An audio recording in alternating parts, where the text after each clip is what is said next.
Alright, we're back once again at this. I only have a little bit of time tonight, so I thought I'd actually try to use it the best to my ability. One of the things I did was I took my little reamer here and I went through all my bolt holes. Be very cautious about that. I've seen so many used intakes, and when you're dealing with vintage stuff like I do, you use a lot of used intakes and things like that. Because there's nothing ever wrong. I mean, this is 50 years old and there's nothing wrong with it. It just needs to be cleaned up and repainted. Maybe a little porting and polishing. But the thing is, it's this. When you deal with these, you really need to ream them out real good. I like to use this because it fits perfectly and it's got a little bit of a abrasive edge on it. And it doesn't want to widen the holes any. It just wants to follow through and get rid of all the paint and stuff that's inside. Because I'm telling you, it's been on one motor, it fit perfectly, they threw a little paint on it here and there. All of a sudden, you go to put it on another motor, and the bolt holes don't line up perfectly like they should. There's no give, there's no movement, and you play hell trying to get the thing lined up and actually bolt it down. So my first thing is always take one of these guys and go through all the bolt holes to make sure they're completely cleaned out. They'll be lucky if they have a whole one layer of paint on them by the time I'm done, because I like having that extra little tiny bit of movement, because every head, believe it or not, is just a tiny bit different. From there, I went ahead and I started searching through all my drawers and such, and got a bunch of fittings. And this is for my thermostat housing there, and I need this plug here for here, and I need these little thread guys over here for these plugs, which they didn't put them in. They put them in on this side, and they're kind of buried, so they're not coming out. And so after all the problems I had with this guy over here, I'm not even going to try. I put an Allen wrench on him, gave him a good pull, and nope, nothing. So they're done, they're staying, and I'm cool with that because they have really no function anyway when the piece sits on top of that. And then I also have this guy here, which I'm going to have to drill hole, thread this brass piece in, and then of course it's fine threaded on the inside for my thermostat sender. And oh, one more thing here. This is what I really am up to tonight. I'm going to go ahead and fill these holes with a little bit of JB Weld. As I said, I don't really have much use for them, and on top of that, it's really not going to matter much. I could even just leave them open. I think there's restrictors actually in the gaskets, but just to be on the safe side, I'm going to go ahead and I'm going to close them up, let them sit overnight, and then I'll be able to start hacking and pulling on this thing. The main thing I'm really having a problem with right now is the fact that for some reason, it's been about 10 days and my gaskets haven't shown up. Yeah, here we go again. Well, our gaskets have finally come in. We only use these MS90005 manifold set. And the reason for is because, like I said before, everything we've done in these motors, the numbers match exact. When I took it apart, I made sure I wrote down every gasket number, every part number, everything. Took pictures of anything that even looked slightly weird before I even disassembled it. I mean, this was like an autopsy. It really was. And that is one reason we're actually doing these intakes, is to make everything match. I want those motors to be like Kiekhaefer himself could come up and look at them and go, I don't know if they're which one's which. And that's the whole goal. That way, and I don't have to think about this stuff neither.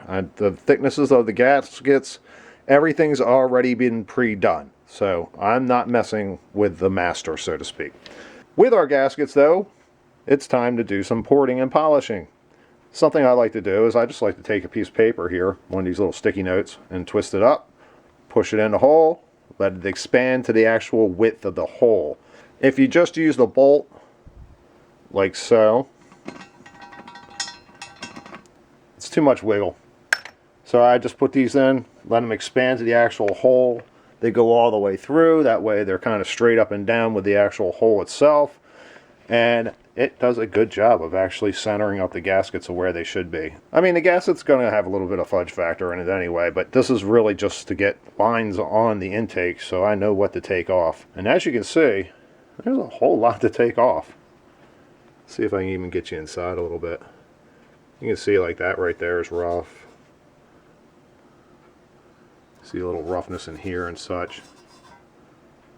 Let's go over and take a look at the other one. Now this is the one that's done by Crane, the cam company, yes. And as you can see, the gasket fits a whole lot tighter. There's like nothing. and I wouldn't even touch any of this stuff, and it's as smooth as a baby's bottom. So that's our objective. Got a ton of my stuff out here, a whole bunch of WD-40 cans I want to use up. I'm telling you, if you guys are using these little things for your Dremel and such, get online, buy 50 packs of them. You don't go to Home Depot and buy a 6-pack. That's just waste of money. And of course, I even got a whole crap load of other discs in there, and then I've got my Dremel over here.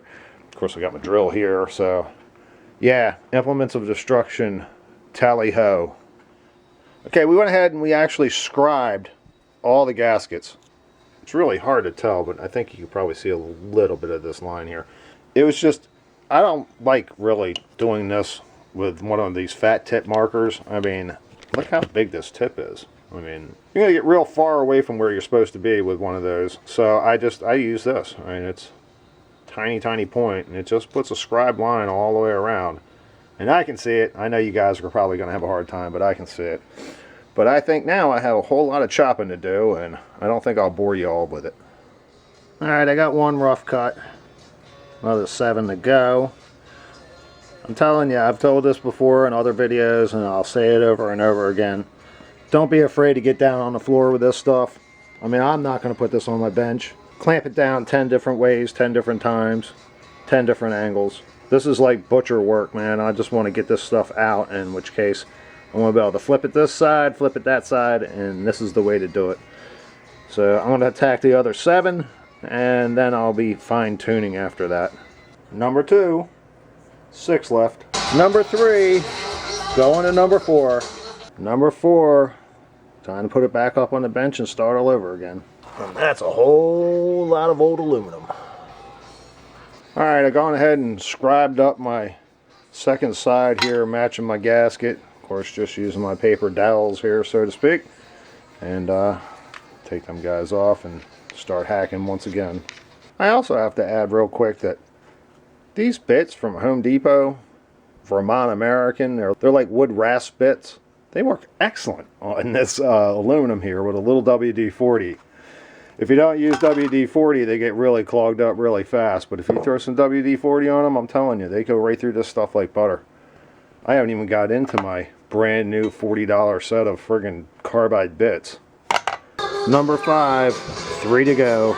Number 6, off to number 7 tomorrow. 7 done, 1 to go.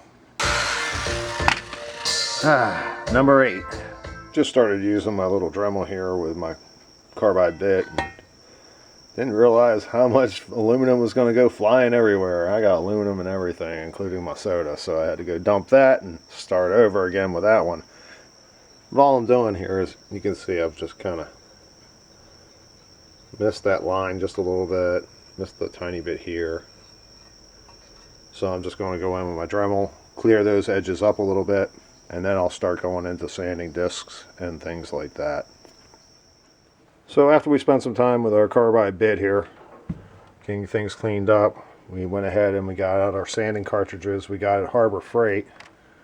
These seem to work pretty good. It's a big old lot of them, so, but you go through them pretty good.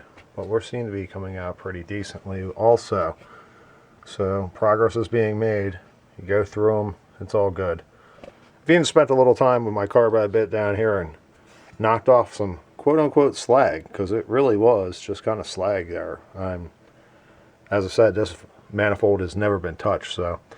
But we're moving along, just checking out, making sure our gaskets fit up right. As I said, I'm using my little trick here with my paper and making sure the gaskets fit up right. There's a tiny little bit I want to take out here, and maybe a tiny little bit right there. But besides that, I'm pretty happy overall. And I've even gone ahead and, don't want to screw my gasket up here because it's so hard to get one. But I've gone ahead and I've started doing a little work in there also. So I'm not going to make it perfect. As I said, I doubt if I'm going to actually polish it. But I'm going to get it about as close as possible because I have the time.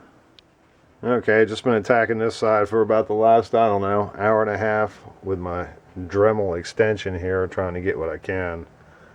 I'm going to have to do a little bit of hand sanding, but They're actually starting to take some shape, and they're not so sharp and butchered up now.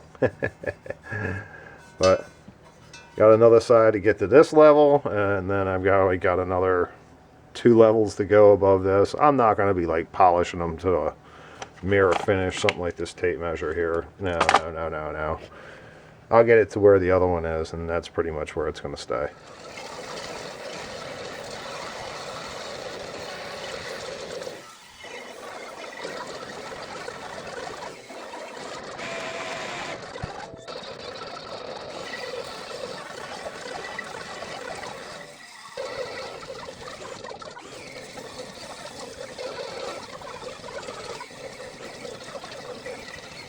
Well, after 3 or 4 hours, I'm going to call it a day. I'm up to about, I don't know, what is that? Maybe a 80 on here, maybe a 100, somewhere around there. Have to go to the next step, but in the process I grabbed out my file here and put on a piece of sandpaper. First I filed off my JB weld, which I like to do is I like to put in some liquid JB weld, you know, the 2-part where you mix them together and stir it all up.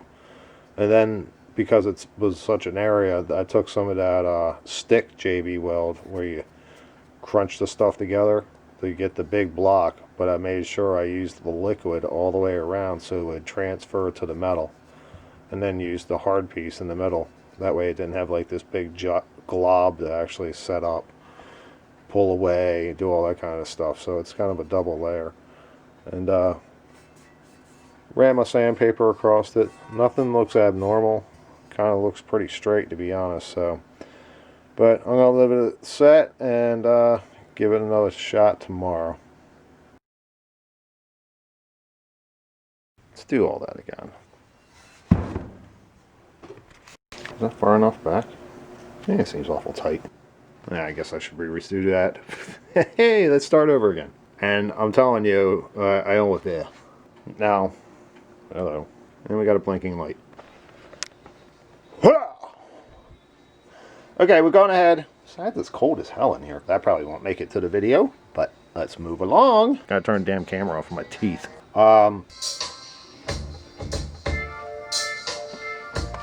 Alright, we spent a little time here with our sanding cartridges we got from... Pretty much good to go. Yeah, that didn't work at all.